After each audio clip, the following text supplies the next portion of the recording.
Joe Beermaster. We have a 2009 Chevy Equinox. This goes for multiple years. These are manufactured from 2005 all the way up to present date.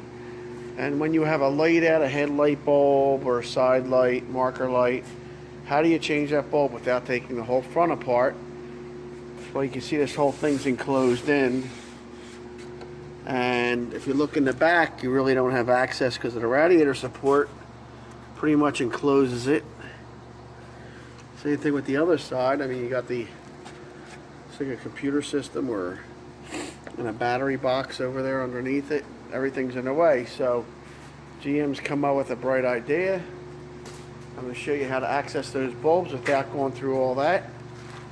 Basically, you want to jack it up safely and take the wheel off, which we already did. And inside this wheel liner is an access panel. So you just spin this out. You can get to the bulb. So we're going to use either a Torx or an Allen wrench. There's a little screw there to just hold it steady. It may have been replaced at one point. If you have a used one, this just holds it in place. We're going to spin that right out. No big deal. And once we get that out, this should spin right open. Put that off to the side so we don't lose it. And now we're spin it. And if you look in there, you can access the lights. You basically unscrew that cap there. Looks like a dome, little plastic cap. And that's one way of accessing the lights through here. You can actually take the whole liner down.